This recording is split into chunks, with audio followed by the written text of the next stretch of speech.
लेकिन इस योजना के लागू होने से पहले ही इस पर सियासी उठापटक तेज हो गई है।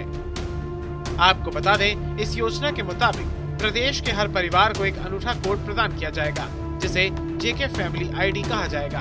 कोड में अंग्रेजी वर्णमाला के अक्षर और अंक संख्या होगी, जो परिवार डेटाबेस में उपलब्ध जानकारी का उपयोग सामाजिक लाभों के लाभार्थी का स्वचालित चयन करने में किया जाएगा। इस योजना के मुताबिक एक बार जेके फैमिली आईडी डेटाबेस की जानकारी प्रमाणित और सत्यापित होने के बाद किसी लाभार्थी को सेवा का लाभ उठाने के लिए कोई और अन्य दस्तावेज जमा करने की आवश्यकता नहीं होगी। सरकार की इस योजना को गैर जरूरी बताते हुए प्रदेश में कांग्रेस, पीडीपी और गुलाम नबी आजाद की पार्टी ने सरकार की मंशा पर सवाल खड़े किए हैं।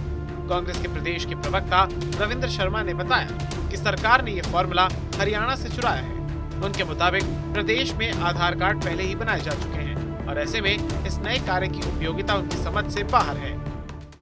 यूनिक आईडी का कंसेप्ट यूपीए की डॉक्टर मनमोहन सरकार ने इंट्रोड्यूस किया था, जो आधार कार्ड, इसको ये भी एक यूनिक आईडी है और इसका जो है वो यूनिक आईडी और ज़्यादा ऑनलाइन जो फैसिलिटीज़ थी बैंक अकाउंट, वो यूनिक आईडी से कांग्रेस पार्टी का ही कंसेप्ट था जिसको लॉन्च किया गया और वो इन वोग है, चल रहा है।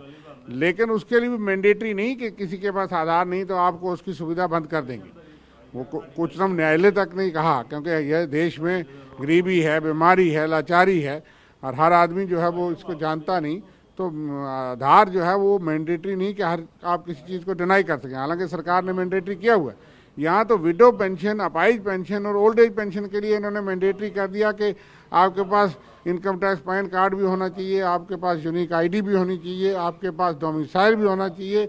और जो लोग 1000 रुपया चीनी में 6 महीने के बाद लेते हैं, वो आज मजिस्ट्रेट के बाहर और डोमिसाइल के लिए और आधार के लिए और उन बाकी दर्जन भर फॉर्मेलिटीज़ के लिए सारे चक्कर काट रहे हैं। वहीं पीडीपी का दावा है कि सरकार ये कदम मूल मुद्दों से लोगों का ध्यान भटकाने के लिए कर रही है। पीडीपी प्रवक्ता वीरेंद्र सिंह सोनू के मुताबिक जम्मू कश्मीर में केंद्र सरकार के तमाम प्रयोग विफल रहे हैं और इसी संदर्भ में ये नया प्रयोग है। वहीं भारतीय जनता पार्टी इसे जमाने के साथ बदलने की दिशा में एक नया प्रयोग बता रही है। देखिए, बीजेपी को ये मालूम होना चाहिए कि जम्मू कश्मीर एक अंतर्ग्रस्त प्रदेश है, यूटी है।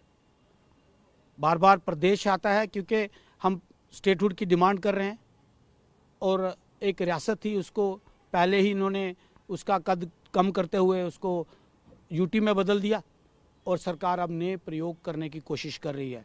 हम सरकार से बता देना चाहते हैं, जम्मू कश्मीर का आवाम इतना पढ़ा लिखा नहीं है, वो डिजिटल सेवाओं का जो है वो पूरी तरह से फ़ायदा नहीं उठा पाता है।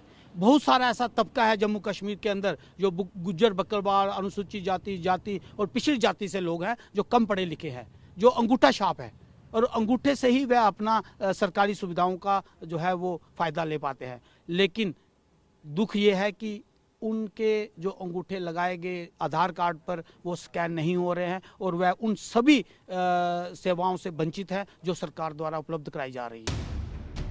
इसके अलावा जम्मू कश्मीर के पूर्व उप मुख्यमंत्री और बीजेपी नेता कविंदर गुप्ता के मुताबिक विपक्ष हर योजना पर सवाल खड़े नहीं कर सकता। जम्मू कश्मीर में